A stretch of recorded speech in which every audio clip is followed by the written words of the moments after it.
So for today, we have more functions.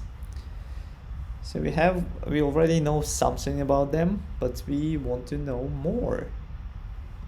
And the plan for today is recap.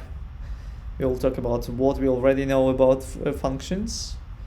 Then we will talk about scope for variables. Then we will talk about default arguments, callbacks, and arrow functions.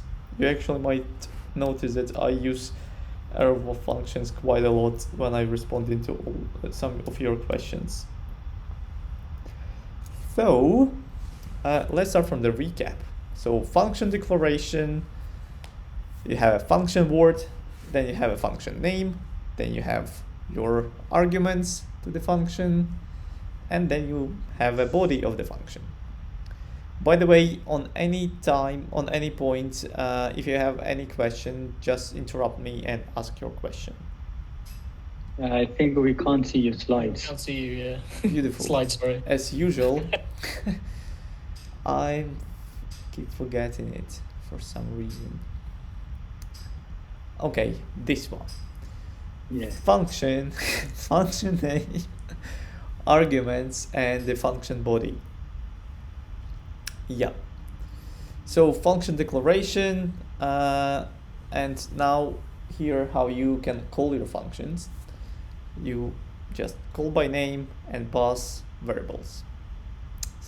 Some data inside your function. So you're invoking your functions.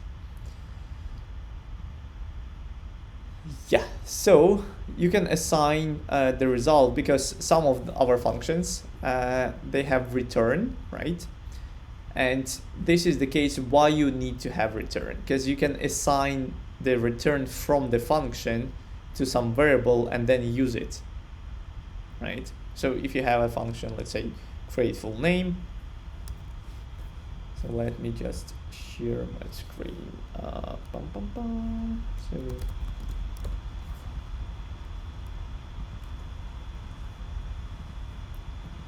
So if you have a function like create full name, function create full name, first name, last name, and here we want to return. Did Sam already mentioned, yeah, so we have two ways of implementation. Did Sam actually mention about string interpolation? We might not on that point. Not yet. Yeah, so not yet. Not yet, okay. Yeah, so I will just mention that you can interpolate your string. So the typically how you concat, right, is just a first name, then plus space, plus your last name.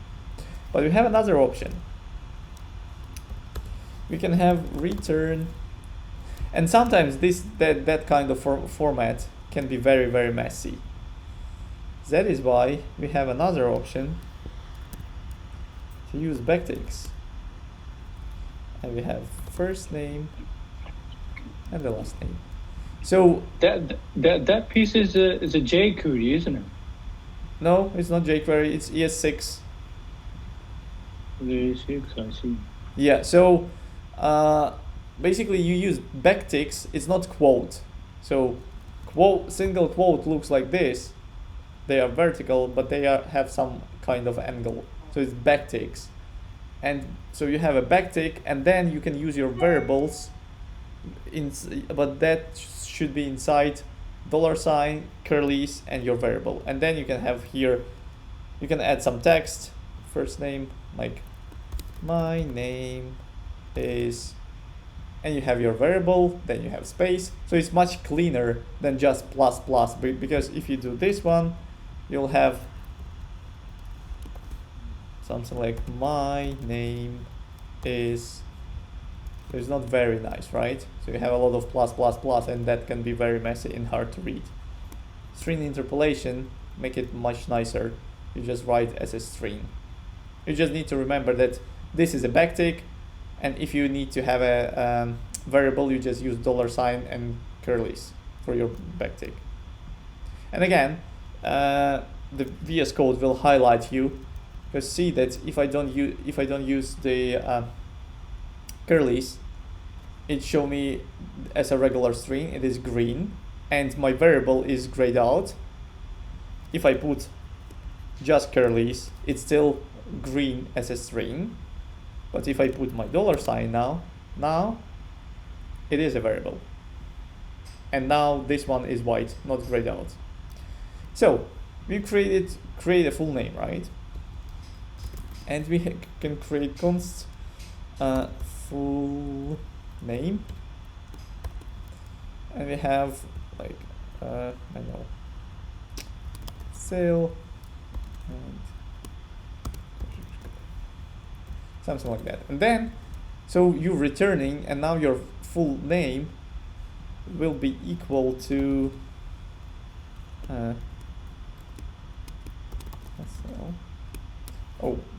not actually this. My name is sale, right? So that will be this one. You probably want to have just full name, so we'll get just this. And let me just prove this by terminal, and I want to console log full name note index. As you can see, my variable is Vasil, right? So yes, this is function declaration and how you can use it. If you don't have return, that means that you have nothing to return outside, and that means that if you miss return here, let's say you have a console log, for example.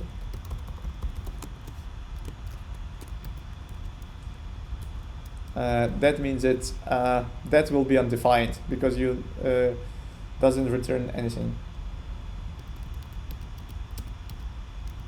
Yeah. Okay. Yeah, I basically just showed it to you. Any questions on that? Yeah, I think when you put the console log for the piece of the first name and you just call the function, it should print out, you know? Yeah, but your full name, so you will see this, but let me rerun. You have your console inside, but your full name is undefined, right? I see. Yeah. And that is because you don't have return. Because you can actually, just for fun, return 5 just because.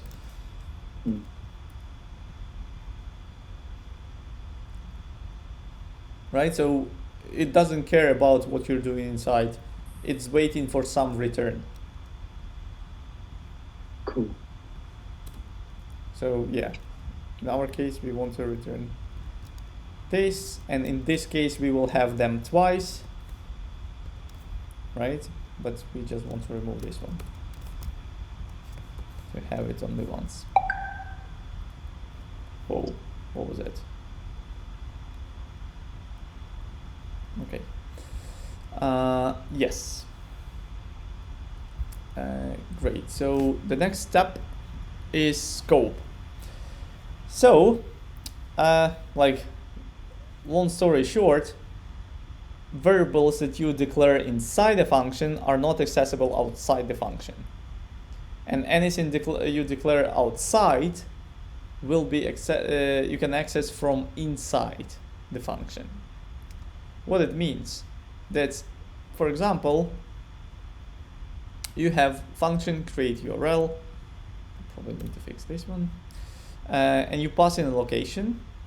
So split location equals some location split, and you create another function, another variable, which is resource, and then you have this part, right? So your split location and resource is not accessible from outside.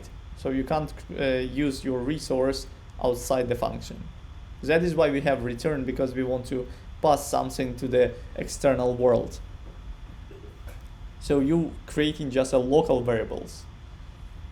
And here, if we type our split location outside, we will get error because it's not defined. And I'll show you, and then we will play with it in our code editor in a second. But if you define domain in a global scope and try to use it inside, so where do we have domain? Here. That will be accessible because it's in global scope. So basically it takes everything, so you have an access from the parent, you can access to variables from parent, kind of like HTML, right? But you can't do that vice versa. So you will get an access to the global scope. Let's go actually to our code editor. So let me create function test or local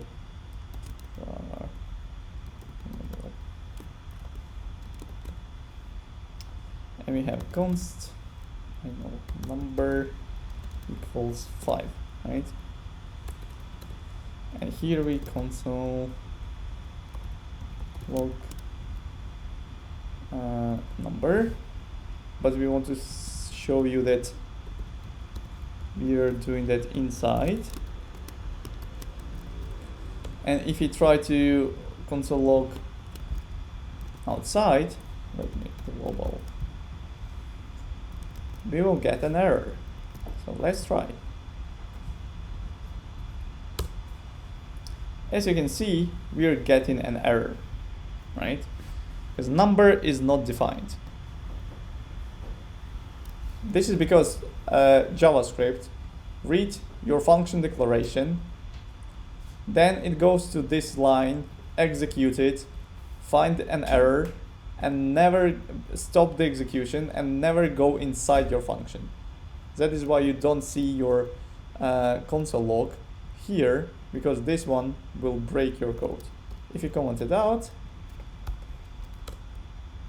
we can't see it because, sorry, we can't see it because I'm not executing this function.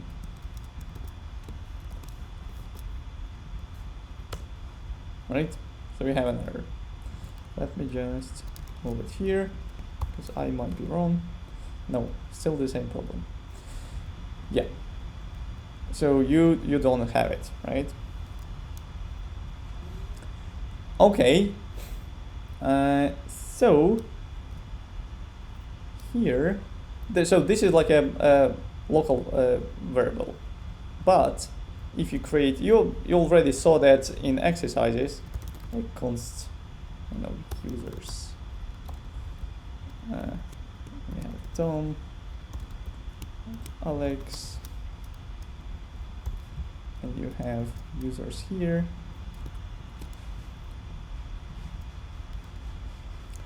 And we can try to console log it here and in global. So we don't need this one. We'll see local variable, right? And the global variable. So you can access from everywhere. And we have here, we have another trick that you need to keep in mind. This is a difference. This is a difference of ES6 and ES5.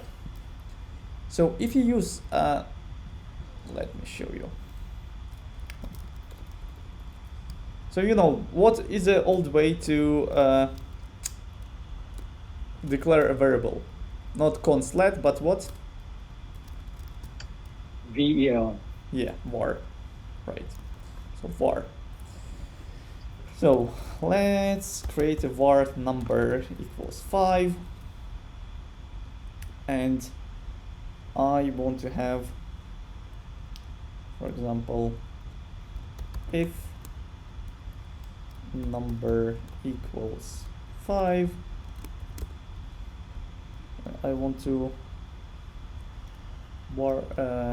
declare var I know number 2 equals 10. So if it's 5, I want to declare the second number. And if I put console log to number 2, right? So console will log in number 2. What do we expect to see?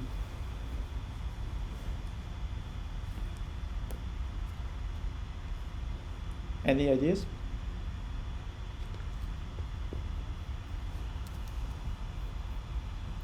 What do we have here? What we will have here?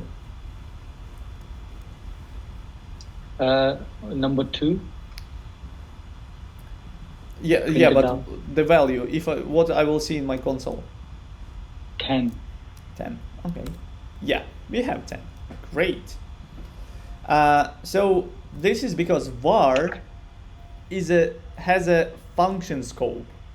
So if you declare var in a function, it is accessible everywhere in the function. So even if you wrap into the if or anything else, it's declared in the so it will be available inside the function where it's been declared. On the other hand, let's change my var to const. And you might see that my code editor already showing that I'm not using this variable. It's grayed out.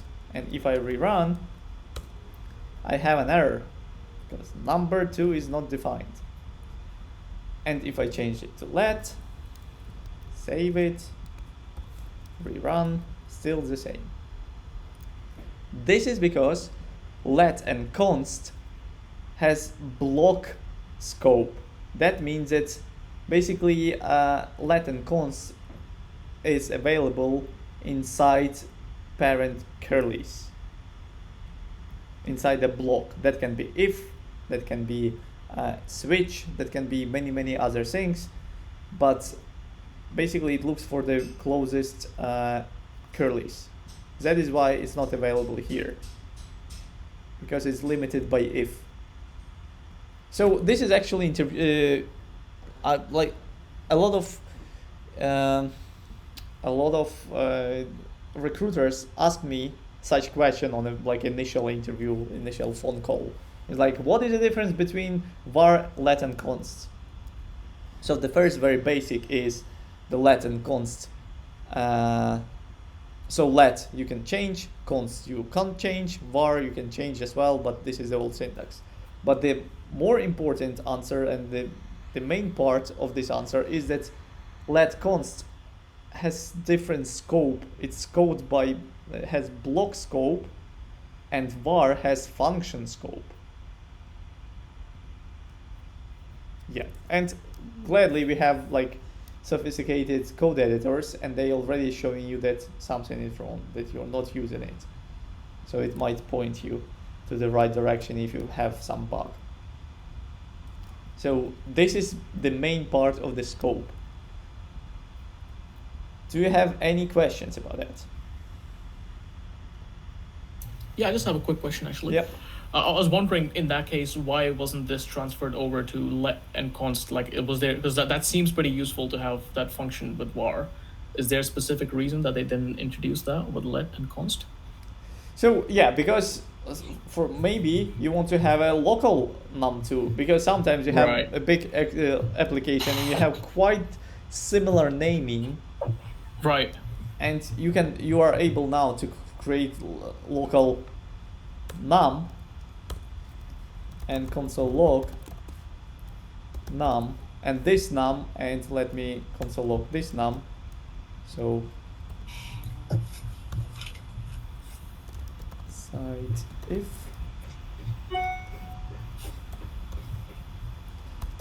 site if, so let me run. As you can see, we have different Right. values, right?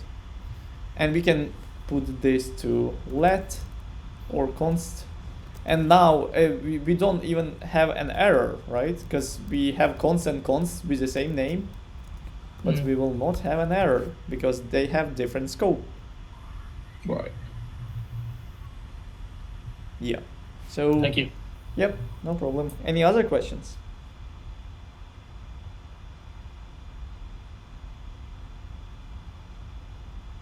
No? Great.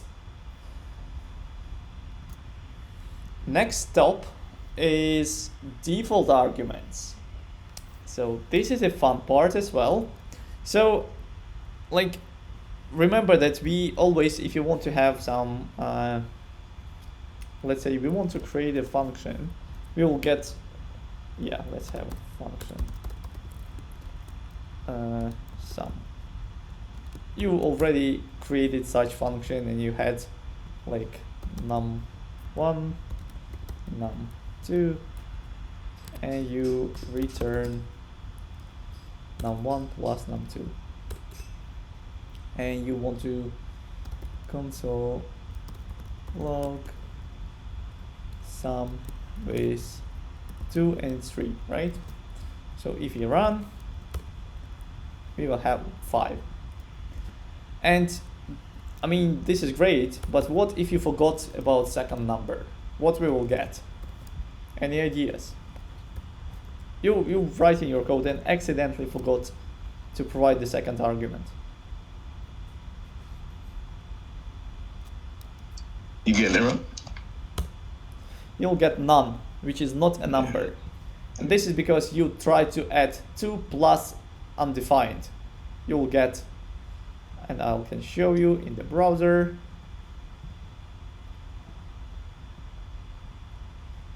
That if you try to add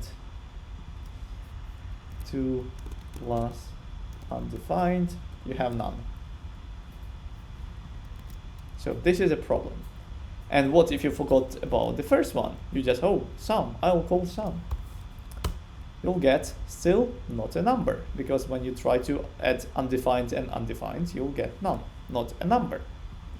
So that is why, I mean, not for this particular function, but in general, it's very easy to break your code just because you accidentally forgot to pass an argument. And sometimes it's good because you maybe want to see that you actually broke your code and fix it. But sometimes you have you use this function from different places.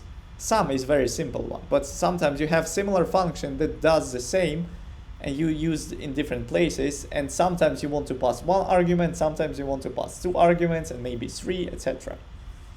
So that is why JavaScript with ES6 introduced default arguments.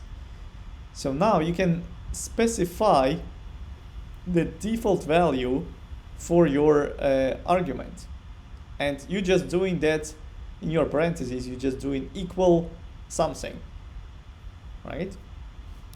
So let me show you an example. So now let me put my 0 for the second number, right? So now if I put my 2, save, and call my function, now I have just 2. So I didn't break my function, which is great. But I still can break my first one, right? Because if I forget about this one, save, rerun, I still have undefined and 0. So still none. So you can add another default value. Rerun, we have now a 0, sorry. Yep.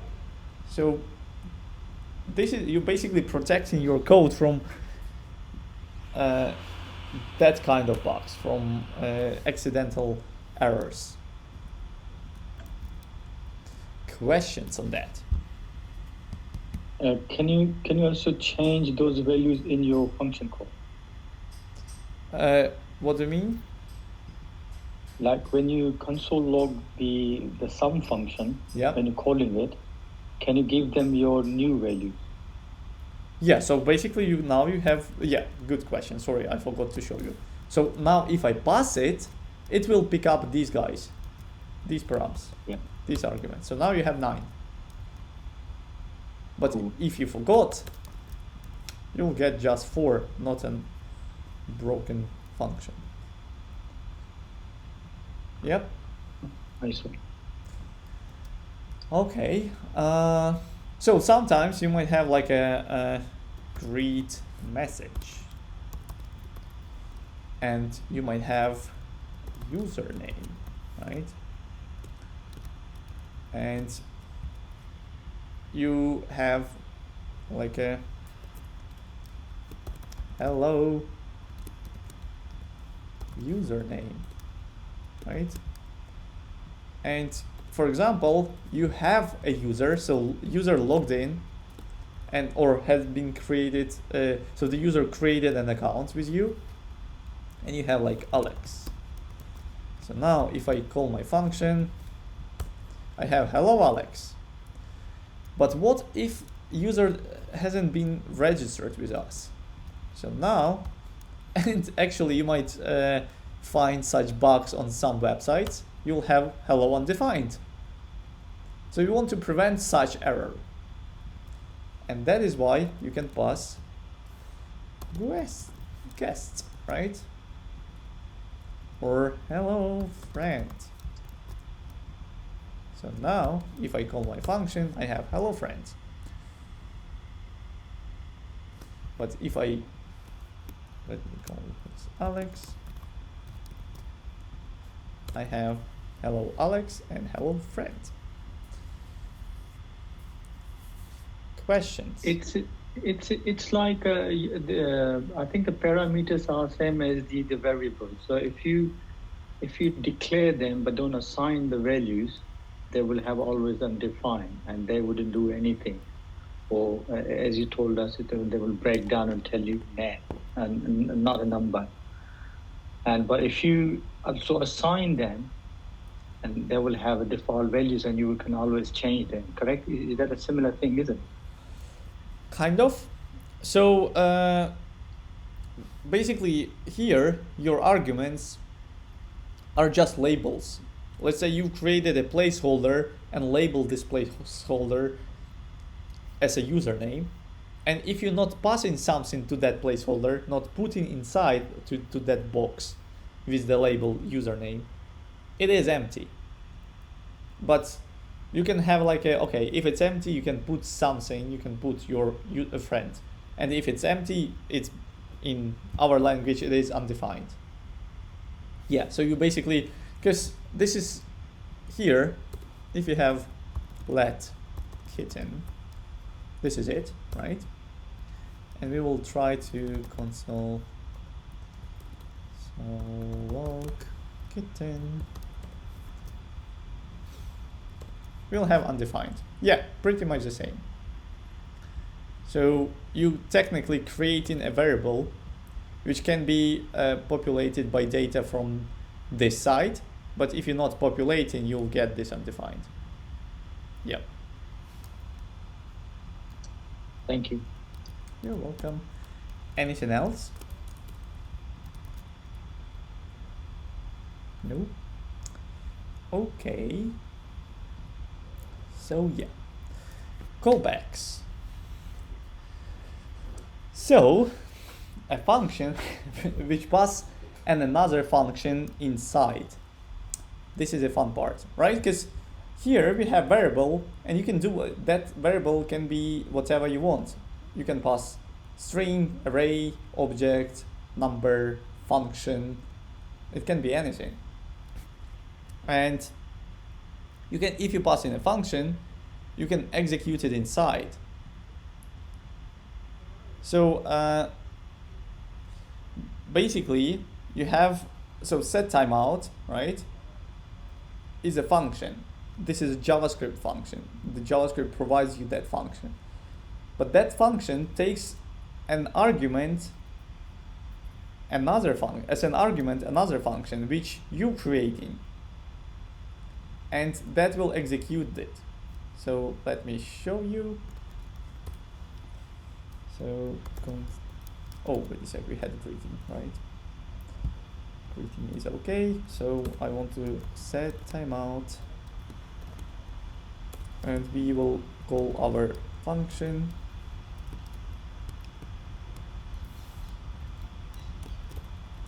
So the first parameter, the first argument is our function, and second argument is when do we want to call it.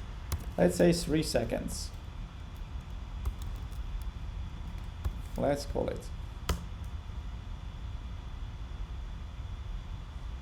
Beautiful. We didn't console log it. Very helpful. So let me console log. Yeah. Let's try again. Yep. So see that this set timeout takes a function as a callback, as a parameter, and we call it callback function. Because you will execute it inside this function, you will execute it. And let's actually, we can create our own callback function. And let me show it to you. So, sorry. So here, Sam created for us some example. So we have calculate, and we have a number, and we have calculate 1 and calculate 2, right? So what we're doing here is result 1 will be calculate 1 with number, and result 2 will take the result 1 and calculate 2 with the argument result 1, and we will return result 2. And in our case, in our case, we will create double with a number and then decrease function. So we have two functions. Let me actually just copy it. So I will not create it manually. So we have three functions, right? Function calculate. So it will expect for two functions. And if you go to the next slide, we can call, so we have, this is from the previous slide, and we can call our calculate. Ooh, wait a second, sorry. So what we are doing, we calling our calculate with a number, and then we have double and then decrease. So what it means is this one is double, this one decrease. And we take in our number, which is 10, then we multiply it by 2, so that result 1 will be 20 in our case. Then we have result 2 where we take decrease and we decrease in 1, so the result will be 19. So we will return 19. So let's actually test it. Result.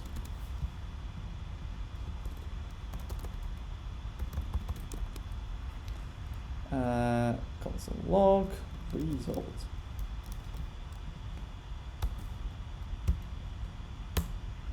$19, right? And if I pass, I don't know, 15, we will get 29, I believe. Yep. So you can pass the function inside and execute it inside another function. Because JavaScript doesn't care what you're passing. This is just a way of communication between external and internal worlds. Right? So you can pass it and do whatever you want. I have a question here, if that's okay. Yeah. So let's say if we have 3 callbacks or 3 function calls, the one function call is with the parenthesis and the argument in it. One function call is has the parenthesis plus no argument, and the third the function call without the parenthesis. Is there a difference between the 3? No. What do you mean? Where I should put or remove parentheses? Yeah, let me just write it down, because there I have seen it. I have a vague idea what the first 2 do, like with the argument and without the argument, but I don't know what this function called without the parenthesis does. If it's, let's say, there's a function named call, and we call it with the argument. This is the first. And sorry, can you? I'm just texting it. Oh, you wait a second.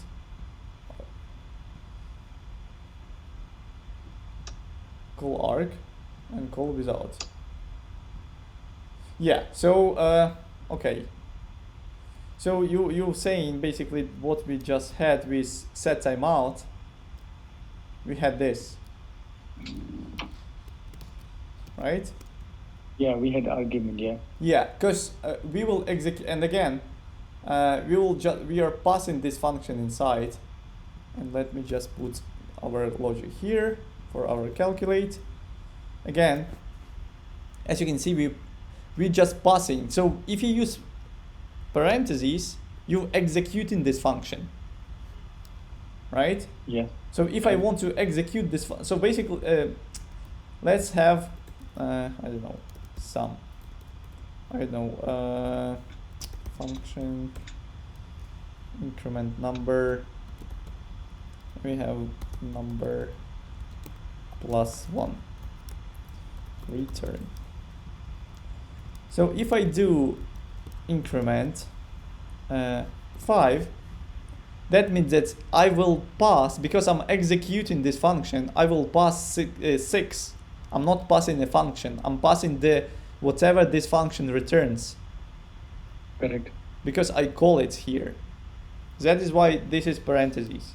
But if you want to pass the actual function inside, you will pass it here as just a name of the function. I see. The whole function will be passed. Yeah, exactly. So not the return, you pass in the whole function. Cool. Thank you. Okay. Great. So let me just go here. So this is a callback, and we have the other way to write callbacks, which is inline callbacks. And here we've created double and decrease, right? So we have just external functions. But you can create inline function. Wait a second. And write this one number and have it like this. You can just create a function here. So this is what you basically just ask, that you're passing the whole function. It just, you creating it here because it's not global. You just create a specific function as an argument. It's kind of the same as you will have const number equals 5, and you will pass number here, or you will just use 5. Pretty much the same. So 5 is your function here, so you just created specific function, hard-coded function for this particular instance, or you will use your decrease, and this is the same as you will use your num, right? So this is inline functions, and you will see that for your intervals, normally, this is quite, like, I would say that in most cases, you will not use the external function, you will just have function, and you will write something like this. Guest.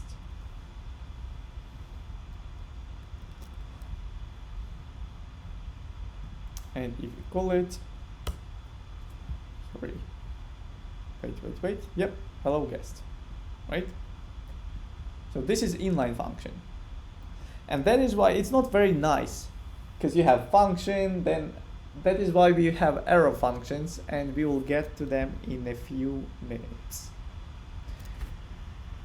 So this is inline functions, or callbacks. Any questions on that? This is a message from Sam. and I can agree, callbacks are confusing, but I would treat them as just so it doesn't matter is it a function or not a function. You just need to understand that, okay, it's just a variable. Function is just another variable, which is more complex. It has some body, but it's still a variable, and I can pass it as usually. And as we just discussed, this one means that you pass in the whole function, the whole thing, and you can just use it inside.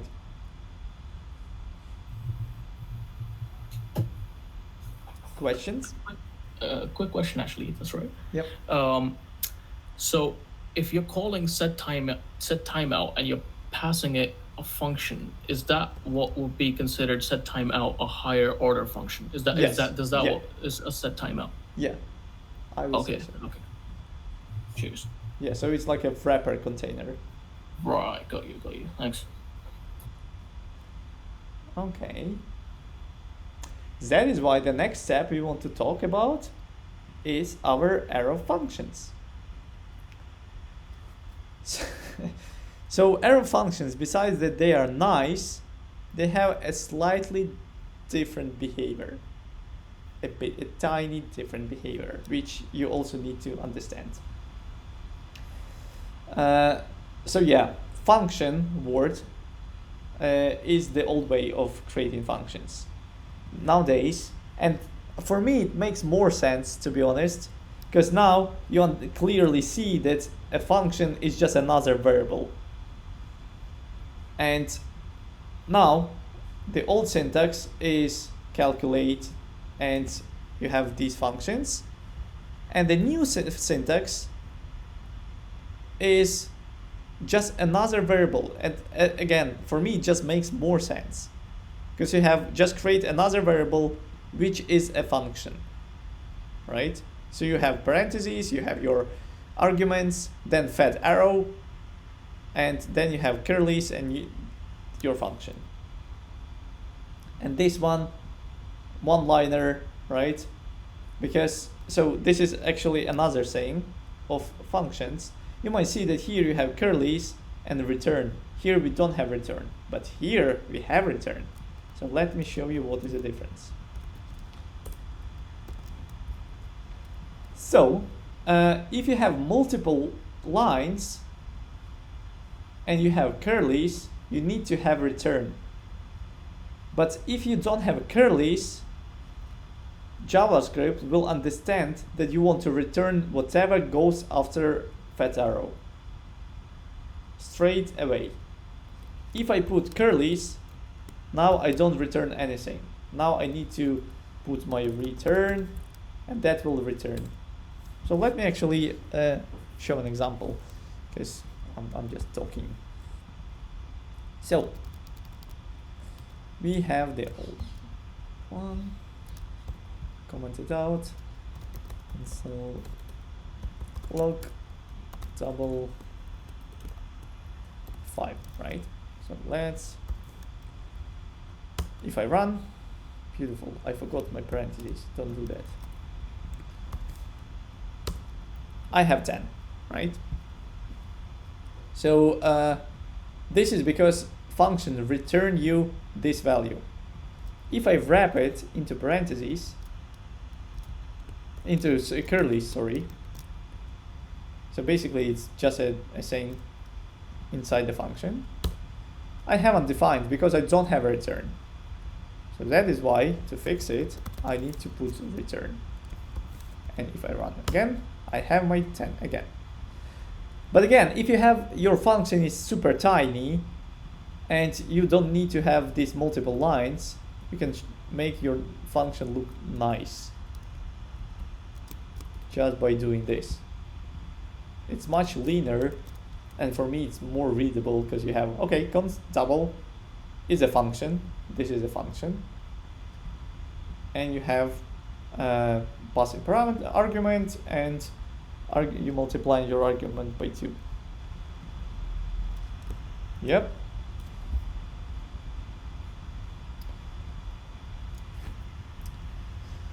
So yeah, one line, return or curlies, and then return. you don't need return, or curly's and you need return. Function with one parameter don't need parentheses. Again, sorry, I forgot. So if you have just one argument, you don't need to have a parenthesis.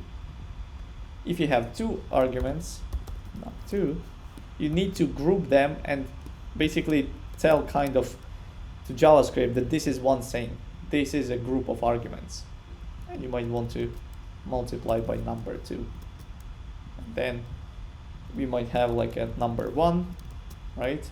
So even if I'm not passing my second number, I will have my 5, but if I pass my second number, I will get 25.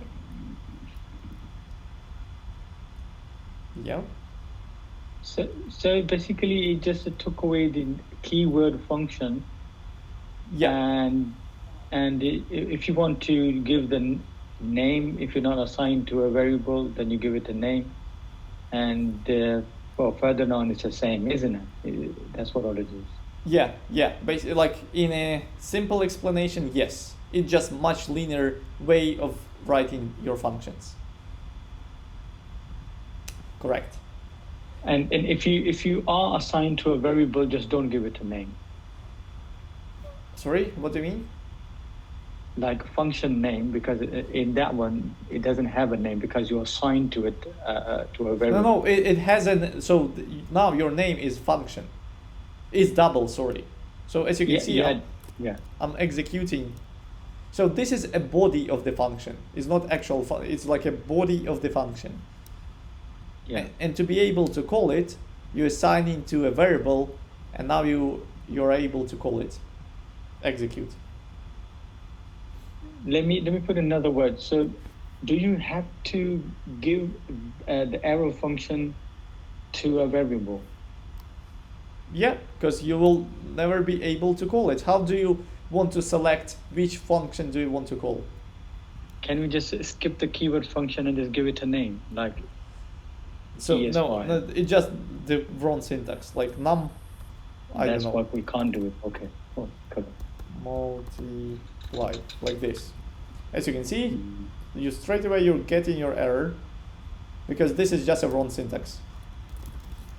Correct. Cool. Yeah. We have another thing with arrow functions, but you will talk about that when you get to the OOP lesson, because it's not relevant now. But we will talk about that for OOP lesson. Okay. Great. Question. Any other questions?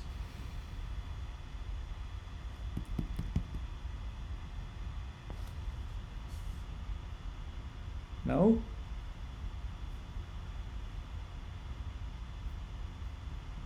Okay, so let's do some exercises. Let's do together. So first of all, I want to so we want to have first, let me do this. First, create a calc function.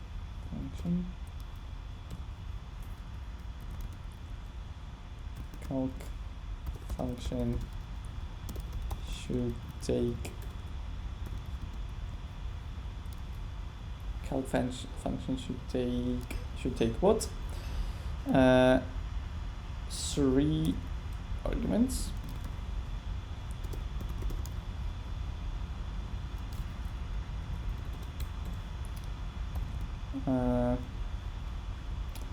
num1,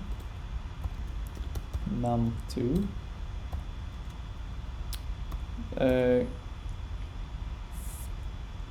mass function, some function, some I don't know, type of calc function. and this is it. And third, return the result. Right?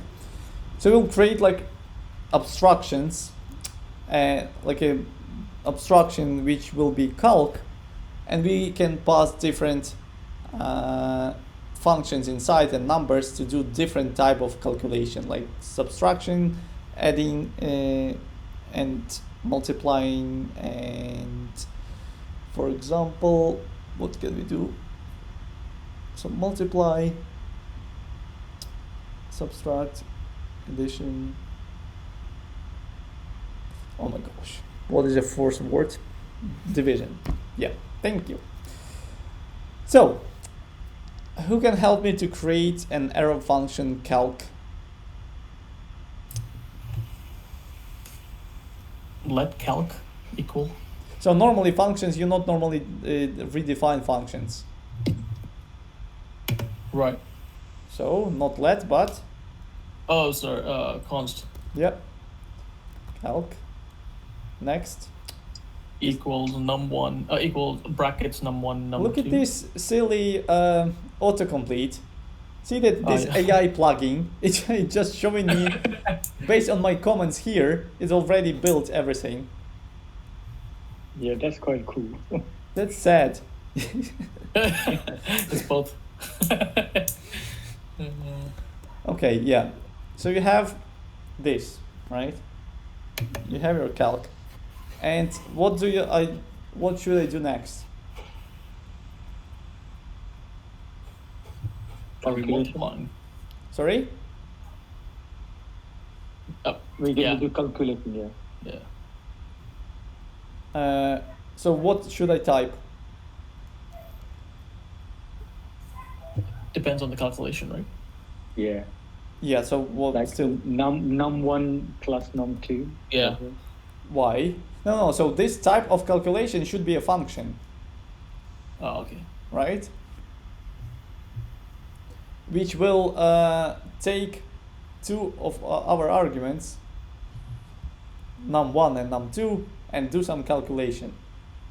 So type of calculation bracket num1 num2. Type of calculation bracket, yep, num1, num2, right? And we basically want to return the result of this function. So what do we want to do?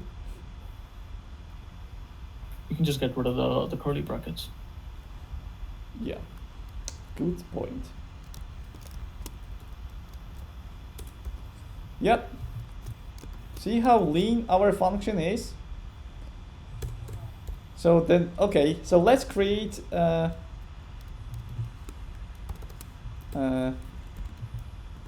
addition.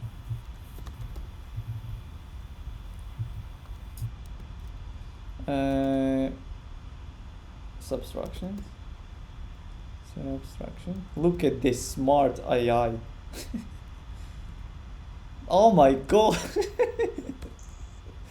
Oh my. This is just mad. Yeah, so anyway, let's create these four functions. So, first function. Anyone? What should I do? This is pair programming. Tell me what to type, I will type.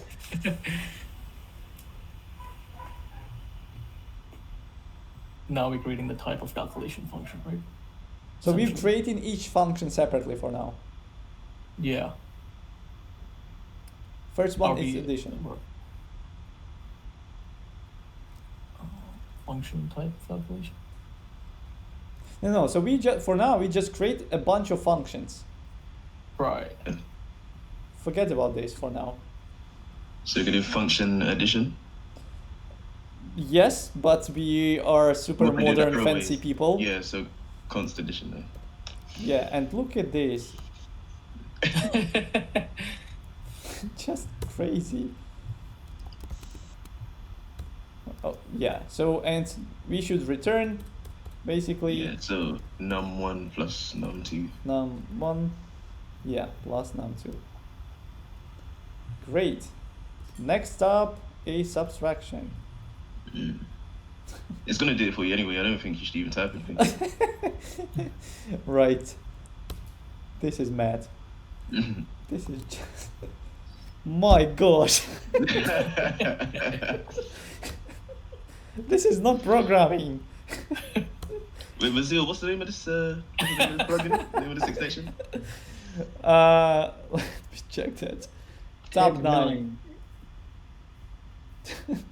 Yeah. All right. Okay. So much like have you been getting help with your homework? Yeah. I think that we can replace us with this plugin. Yeah, but let's not tell anybody. Look at this. Multiply. And we have, my gosh. I'm just hitting enter, really. Look at this. Const. This is it. Wow. You might be very picky with the name. Const. This is ridiculous. Okay, we created 4 functions. Good. So now we want to use console. Log. And we want to see smart. So we want to call calc, and we want to pass different numbers. Like let's say 2 and 5, and a third param will be add, right? And let's have sub,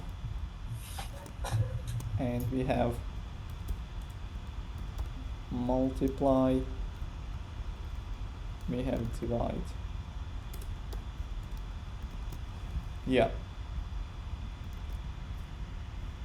So we just pass in a function inside, and the math is happening here. Let's rerun our. As you can see, we have 9 minus 1, then 20, and then 0.8. Looks okay. This is crazy. I need to turn off this plugin. Yeah, great. So let's actually practice. What do you want to do? Something smart. Because yeah, this lesson is always short. We definitely need to add something to this lesson. But I'm just thinking about another example how we can what we can show you. Let's create another. Yeah, let's do another one. So first of all, I want to have create I don't know, print message. Create a function print message, and here print message.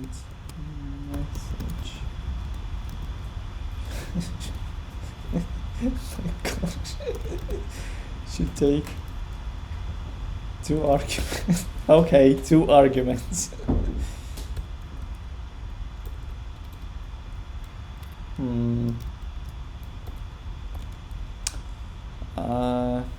Username.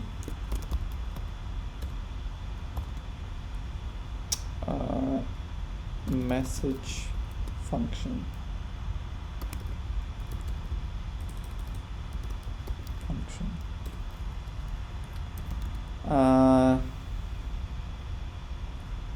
Print message with username. Great. And then we want to create a bunch of functions like logout, login, logout, log as a guest. Yeah, let me just create functions.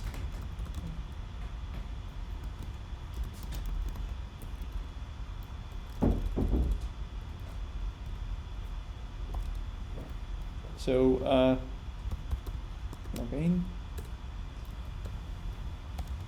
log out. The next one, log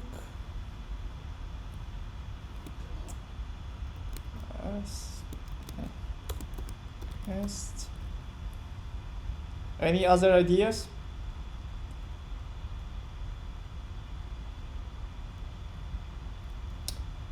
Log in, log out. Yeah, I think it's good like that, to be honest. Okay, let's do that. So const, what do I need to type? Print message Print message equals in parentheses. Well, take it away tab. Yeah, Arrow function. that should be we want to have a console log. No, we don't want to have. We just want to execute message function, right? With our username. Okay. So we basically want to, again, just one function which calling another function.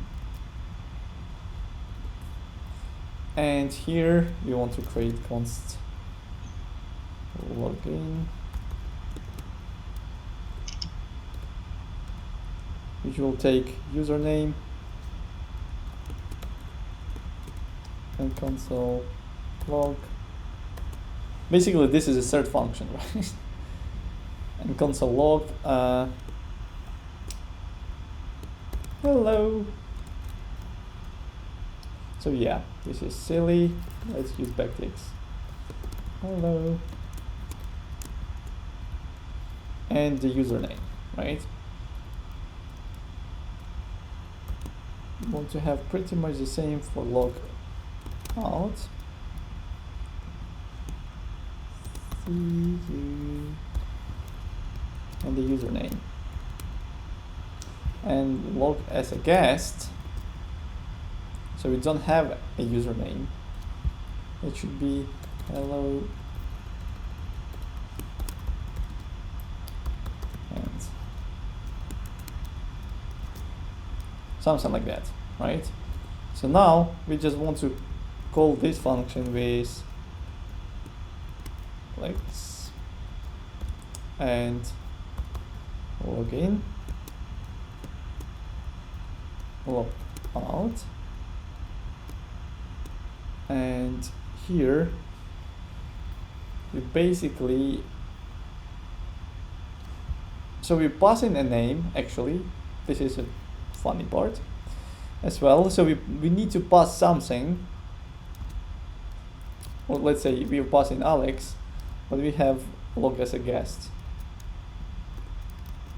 So we pass in, we're calling this function print message, passing Alex and our log as a guest.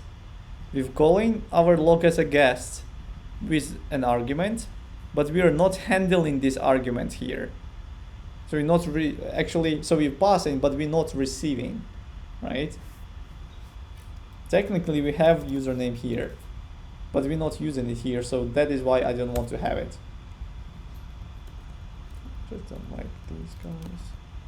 Oh my gosh, this is my linter, it creates these parentheses. Okay. So, yeah, should be fine. Let's call it, yeah, hello Alex, see you Alex, and hello friend. We might also, so another thing, which is probably, it's not for today, but it's nice to know, is like a good practice. If you have a lot of parameters, let's say you have let's say you have some function, and here you have A, B, C,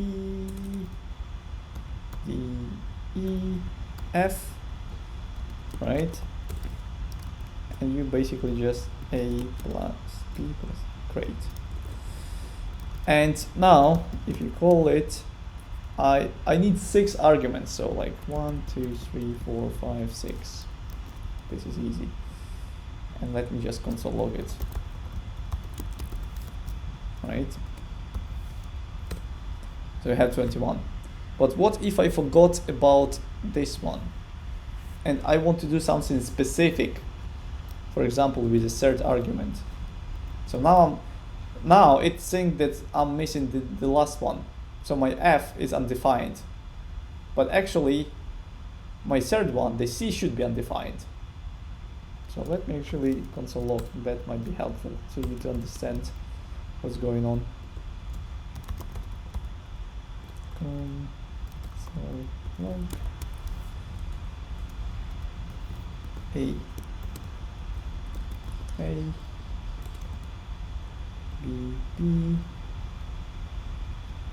crazy one.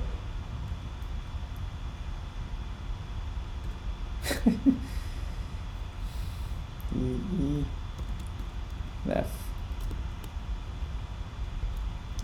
beautiful. So if I pass 1, 2, 3, we have 1, 2, 3, 4, 5, 6, right? If I remove this one, my F isn't defined because it's saying that this is the last one. And sometimes if you have 3 or 4 arguments, you might think that, oh, actually I accidentally misplace my argument. That is why I don't have an access, or the value is different. So the good practice, if you have multiple arguments, is to pass them as an object. And with object, you will never miss it. You can have something like num1, num2, num3, num4, num5, and num6. So here we have just 2, 3, 4, 5.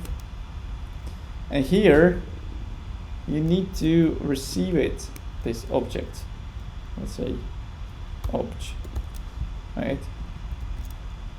Let me just console log it now here as an object. So I'm calling, and I have my num2, 3, 4, 5, 6, right? And if I remove 1,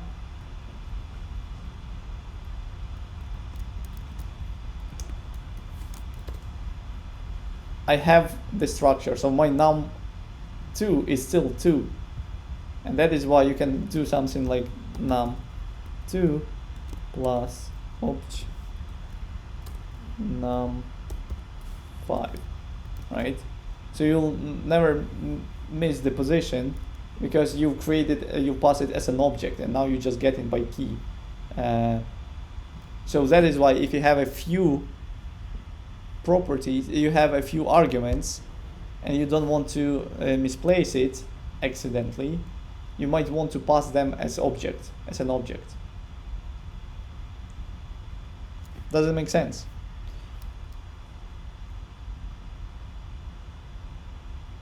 Yes, no, maybe? Yeah, it makes sense. Okay. For me, anyway. Yeah, great. Yes, so I would say that today, because you were asking me about tests, and I would say that today is a great time to talk about these tests because we have spare time. So let me open some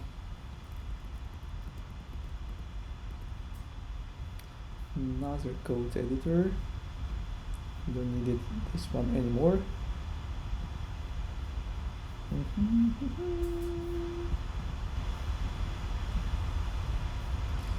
So imagine that we have our exercises, right?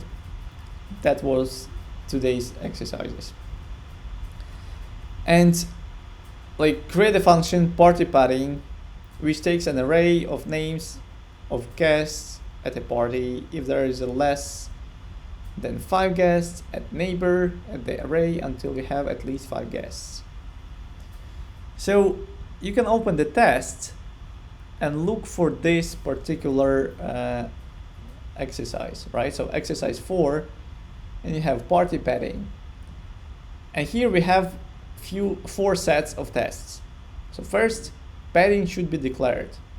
So you just creating the padding. Padding should be a function.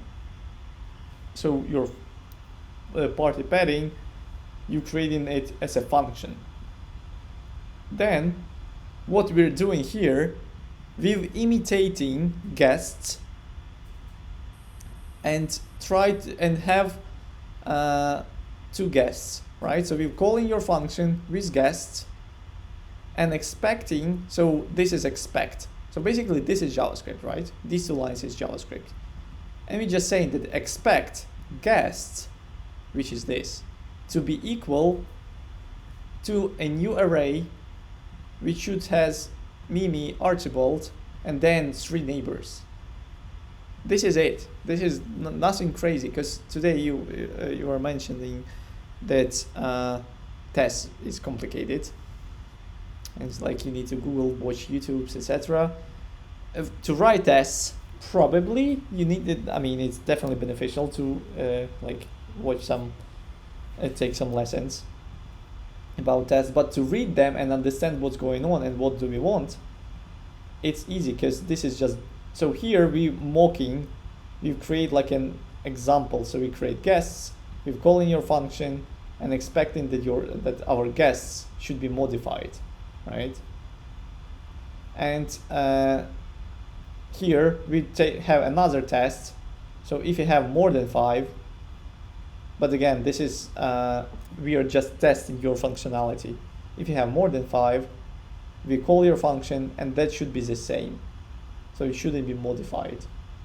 So we expect that guests to be equal to what we already have, because it's longer than 5. Same, for example, for ruler. Again, we checking ruler constructor, has it been declared, is it a function, and then we have expect ruler. That was today, that was an error, right?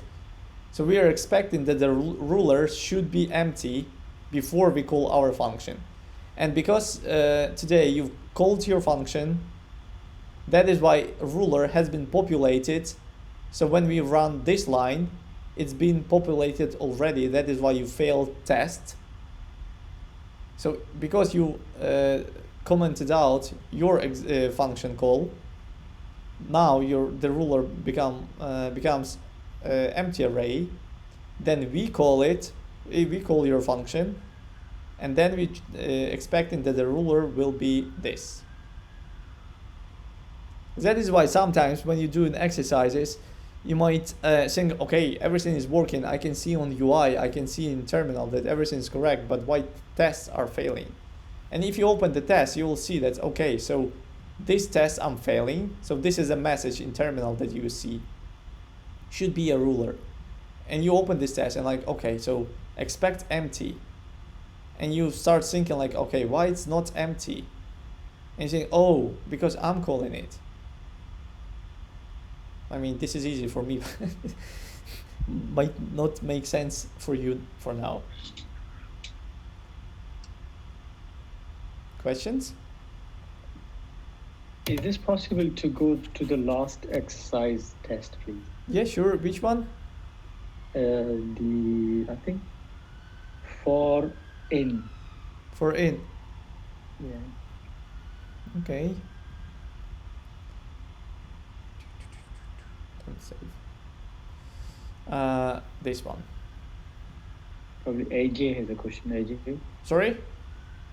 Hello. Oh yeah. You know what? That was my question. So good one. Good one. That's what I was gonna ask about as well. Yeah, so what is the problem? Go on, man. You can start. Yeah, just because of I don't know, the exercise 5 is even or transform. Let me just open up my thinking. I can't remember. So create a function even odd transform, which takes an array of integers as param. Take each integer, and if it's odd, add 1. If it's even, subtract 1. Pretty simple, no? No. Actually, my question. I thought the last question was exercise 23, which was create a function property value string, and property it should be key value property value. Wait a second. Which one? Is it That's for fine. off? It's fine. Because I don't have 23. I've got sorry, I haven't got 24. I'm not sure if that's something that I have. Oh, wait a second. So for in, yeah? Yeah. Okay, property value string or get all values? Property value string. So my question was, for example, in that case, you can use for off and use was it object dot entries. But obviously the question is asking for in. I was keen to know how for in and for off affects, like maybe affects the values. I guess let's say in an array, if I have or an object, if I have a key value in an object, and if I use for in, let's say for elements in array or for elements of array, and I do console.log for both of them, like how would they be different from each other? I wasn't Yeah, confused, so if that the makes any main sense. the main difference between for off and for in, that for off is applicable only for arrays and for in Right. applicable only for objects. Right. So this is, you can't use for in for arrays or for off Right. for objects. Right. This is the main Got difference. you. Thanks. So for in can only be used with objects, and for Yeah. off is only for arrays. Yeah. Okay. And Thanks. for in, basically you'll get an array of keys from the object. So let's actually try to solve it. Why not? Let me just CD 23. So sorry, while you're doing that, it's only till 23, right? That 24th folder was extra, or was it? Sorry. Was it was exercised later? Because I keep mistake. I think I might have made a mistake of pulling it, possibly. Yeah, 24th for next week. Oh, it's for next week. Yeah, calm. Nice one. Cheers, man. Yep. Give me a second. So I'm not sure that numeration is the same. So let me just check. Ah, okay. Thank you. With London module. 23 is for in. Ah, yeah. Nice one. Thank you. Thank you. Just a different numeration. Cheers. Pam-padam. Okay, wait a sec. For in and for off for you. Yeah, just position is different. Brilliant. Thanks. So for npm tests, right? Let's start from the basic. We will fail all the tests. Beautiful. So let's start. So property string is a function. So let's create const property string is takes an object. So let's say obj. I missed my bracket. Okay. So now we take 4 and we have let key in object, and we have console log it should be, what should it be? Yeah, we just should. And here, what how I will get value? Objects key. Yep. Remember your dollar sign. Thank you. Key, right? That should work. I hope. I mean, you also was hoping, right? Let's check our. See, easy. Do you have the same? Yeah, I got that one. Okay, so what was the problem, AJ? But then we have to probably key values. We have to convert them into string. What do you mean? So we already converted with. You can do something like key plus like this, right? Plus something like that. That should be valid as well. Yeah, it should be. The backtick way is much better though.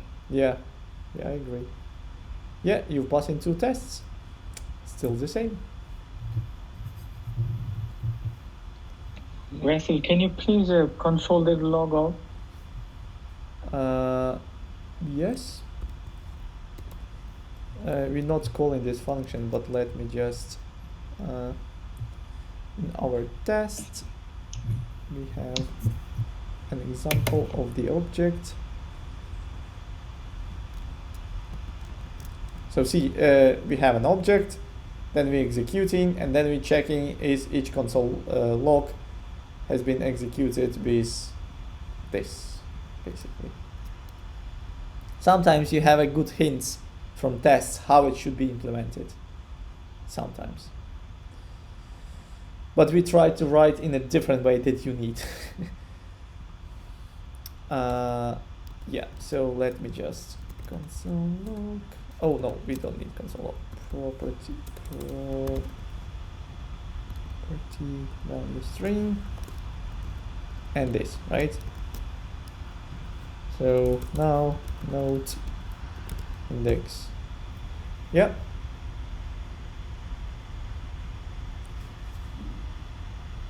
Is that acceptable? I mean, this is the requirement. I see, because I thought the the key and the value, they're both to be one string. They are. Like they are one both string. should be, but in printing, when logging out, they're now coming out. Let me send you my one, which is coming out. Okay. Just a second. So each line is a separate string.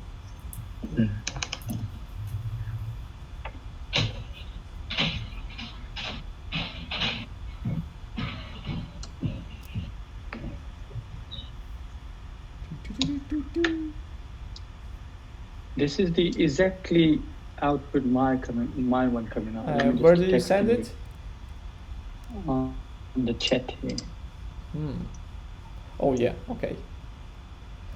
This is because you put your quotes. That is why you're failing. I took literally what it says in oh yeah, but that, that means that you want to have strings. Quotes means that this is just a string, right? Because string. Probably it will be more descriptive if you will put something like key value, right? But again, this is just showing you that this is a string.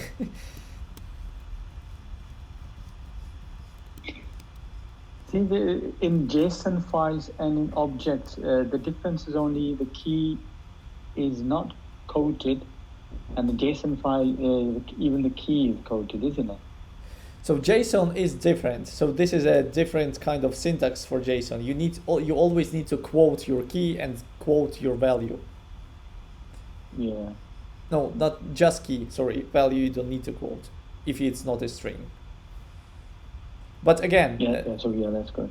Yeah, I think that this one it's much leaner.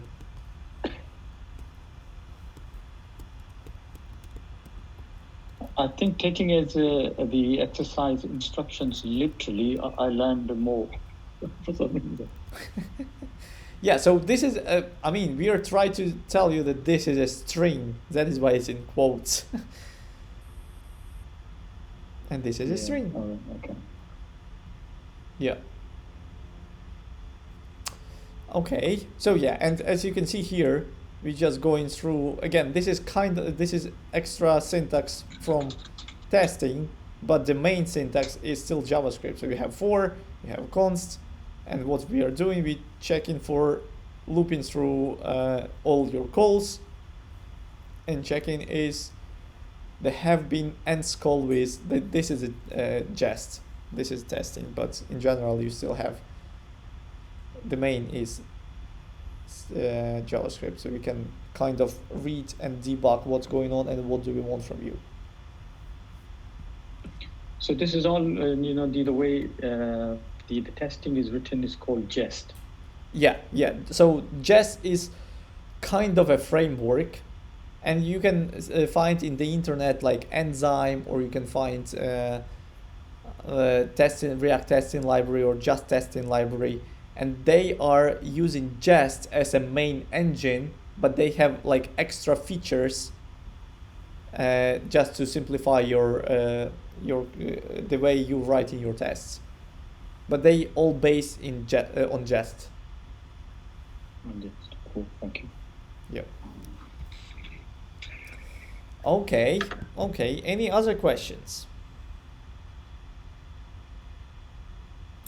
Side question: how are those videos on GitHub coming along, or Git? GitHub.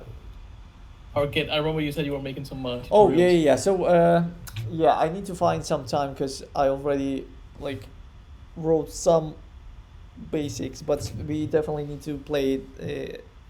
And I hope that maybe in, I don't know, in 2-3 weeks I'll create it, because I don't want to start. I used to work in other bootcamp, and they started from Git, and I remember when they, like, every single student has been completely lost from the very beginning, and they were so demotivated they just basically gave up on programming. That was really funny, because this is like, Git is like it's confusing. It's not complex, it's just confusing, because you start like, you need to imagine all this tree in your head, and you need to draw a bit, etc. So I just want to find, like, kind of develop a nice way to explain what's going on. Right. Nice one, thank you. Yeah, I hope that in a month I will organize some maybe extra lesson, or I don't know, we'll think about that, maybe some Saturday evening or something. Cheers. Just for that.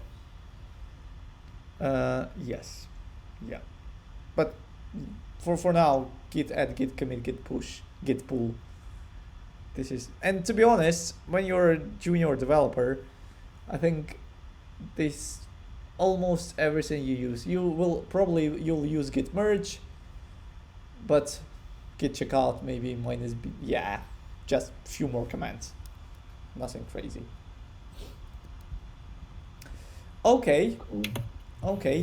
Yeah, so today we are fast, definitely, because the topic is small, but it is, I would say that we don't want, we like specifically not adding more content for today, because when you start playing with all of that, you might be lost with this callback functions, with the scope, etc. So it's better to spend more time for you on this content, rather than just add more and you'll be completely lost. So yeah.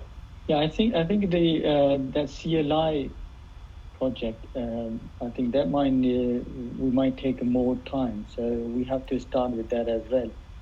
Yeah, I again check the. I sent you one library that you probably need an extra, because the rest you already know how to write for, you know loops, you know syntax, you can create functions, and this is pretty much it. You just need this extra library that I've shared in Slack earlier. And yeah, this What is library was that with you? redline sync. Yeah, We red can line find sync. it. This is just a package, and basically, let me just go there. I'll just if I can email it to you. I can search in the tab redline sync, right? Yeah, this one. Yeah. So, So we need to install that, correct? yeah, this is just an npm package. As normally you do npm install something, you just npm install redline sync. And what Yeah. does it do? Thank you, AJ. So this is here again. You have documentation, so you just read documentation, but it allows you to have like question, and when you run node index.js and you have such line, you'll get like a question on your terminal. Let me actually show you again while we're just talking about that. Right. That makes it more interactive in the command line. Yeah, exactly. So here, this, then because I have just this one, I probably need to npm init. So initialize npm package, hit enter for everything. Then I want to npm install, and this is redline sync. Yeah, beautiful. Good start. Yeah, because it's hyphen.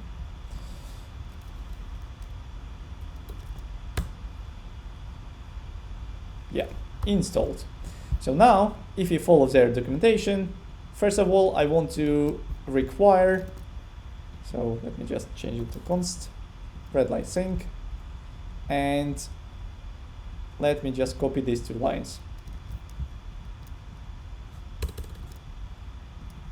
Const, and here may have your name, and you're assigning the result. So this question function will return you some value that you provide from the terminal. You will assign to your variable, and then you can use your variable. Let me show you. So node index.js may have your name, and like Vasil, hit enter. Hi Vasil, right? And because you have for the CLI project, you have like a few menus, so you want to like loop through through the array of some items and render as a list. Then you will ask a question, select, for example, item from the list with like a number, and you will collect that feedback, and you will check, is it a number? If it's a number, take the this element from the array and do something else. So you already know everything you need, but this is just the tool you need to build your CLI project. And here you need to read documentation. So because you can have like key in select, right? Another thing. So let me just copy this, replace it. So const,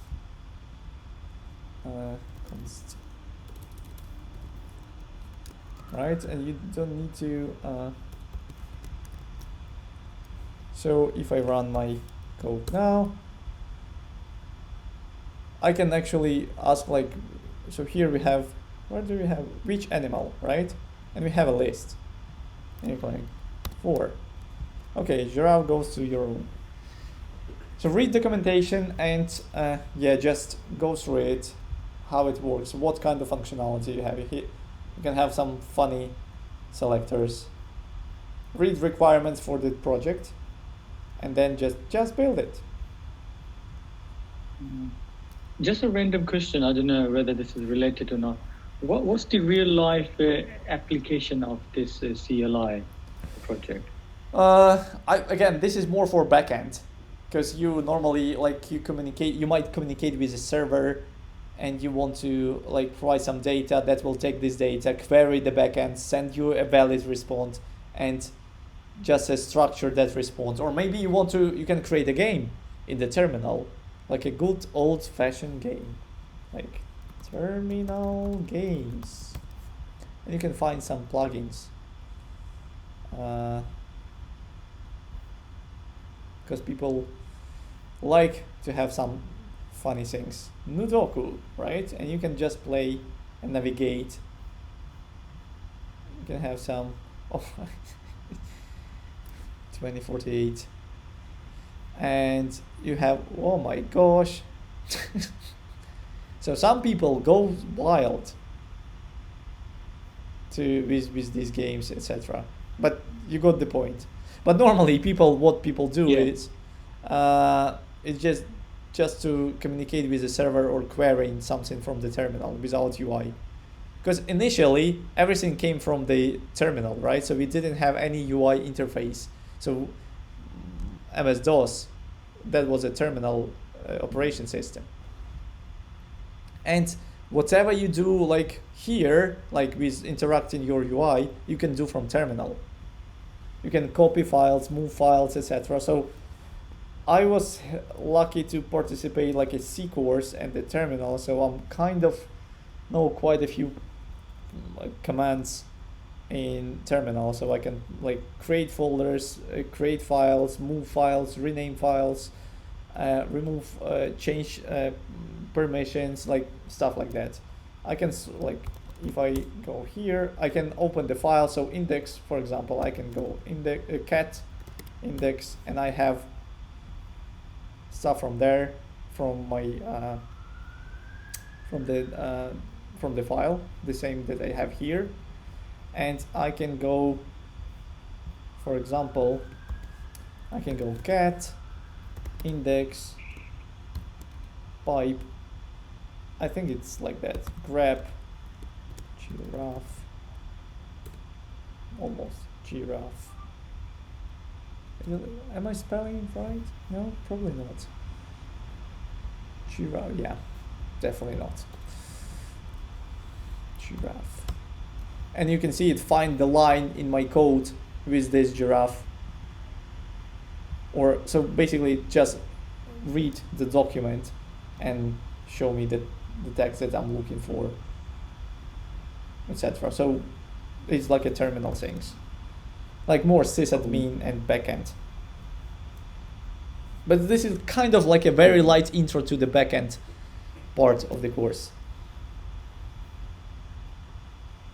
Are we going to get exercise for this lesson, this lecture as well? Today's lecture? Yeah. Yeah, sure. Of course. AJ, too much work. Let me just check what do we have for today. So Elrens, bro. So this is the function, this one. Yeah, quite a few. 1, 2, 3, 4, 5, 6, 7 sections, 7 repos. I will deploy it today, of course. You can take as time as you require. Thank you. Yeah. Great. Thank you for today, and see you on Thursday. Thank you. Thank you very much, everybody. Thank you. Russell, thank you. Cheers.